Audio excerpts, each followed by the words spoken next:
Basta po kabayan sa mga kapwa natin overseas Filipino workers na nangangarap makapunta at makapagtrabaho dito sa New Zealand. Sa video natin ito, sasagutin po natin ngayon kung paano po ako nakapag-apply o nakapunta dito sa New Zealand. So year 2018 po nang ako po ay mag-start po mag-apply papunta dito sa New Zealand.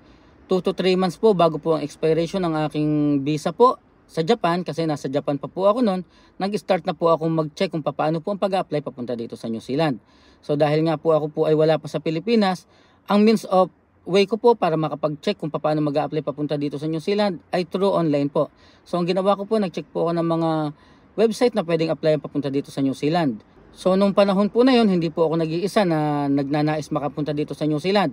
So ibig sabihin yung pong mga katrabaho ko, ganun din po ang ginagawa. So kami po ay nag-share po ng mga information kung kami po ay meron mga na-check o kung paano mag-a-apply papunta dito sa New Zealand. So ang isa po sa amin pong mga na-check at isa po sa aming in-applyan ay ang workabroad.ph po. So yung website na yan po, legit po ng mga agency ang mga naandyan. At the same time po, pag chinek nyo po yung mga job hiring po, so ang category nandun na po, na-applyan nyo kung anong trabaho.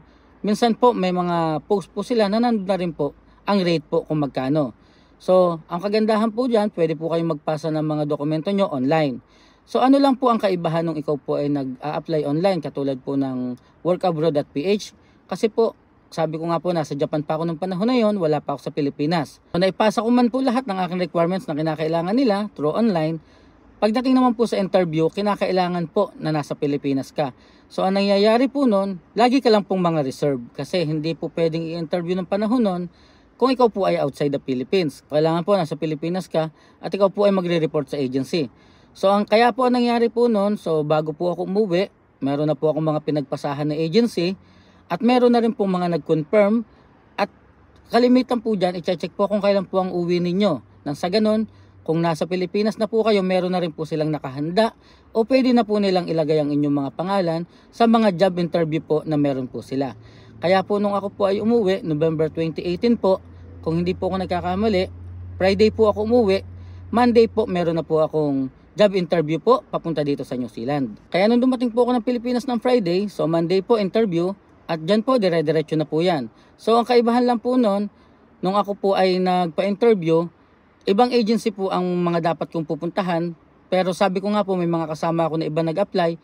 So, dinaanan po namin yung kanila pong agency kung saan sila may schedule ng interview. At the same time po, kahit po ako po walang apply sa kanila o wala po akong interview sa kanila, so kinuha nila yung aking papel, chinek po nila kasi pareho kami ng trabaho ng kasama ko. At that moment po, nung ma-check po nila, parehas din po kami ng mga requirements, parehas po kami ng qualification. So, in-offer na rin po nila sa akin na doon na lang po ako mag-apply. Kasi po, ang agency po naman na aking pong pupuntahan, kagandahan po, yung pong una ko napuntahan ng kasama ko at ako, ay magka-sister company po. So, ang nangyari po, hindi po magkaiba ang may-ari. So, hindi na po ako lumiban ng ibang agency. Doon na lang din po ako nagpa-interview sa agency na yon. At kagandahan palad po, na-interview po tayo doon at na-hire na po tayo doon. So ganun kadali lamang po ang naging pong process ng aking pag-apply papunta dito sa New Zealand.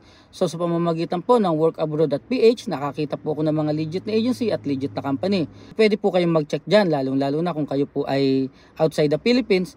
So i-check nyo po yung workabroad.ph na website. So dyan po makikita nyo mga job hiring at mga trabaho na baka po aangkop ang inyo po mga experience. Ibig sabihin kayo po ay mga qualified sa mga trabaho na makikita nyo po dyan. So maaari nyo pong pag-applyan yan.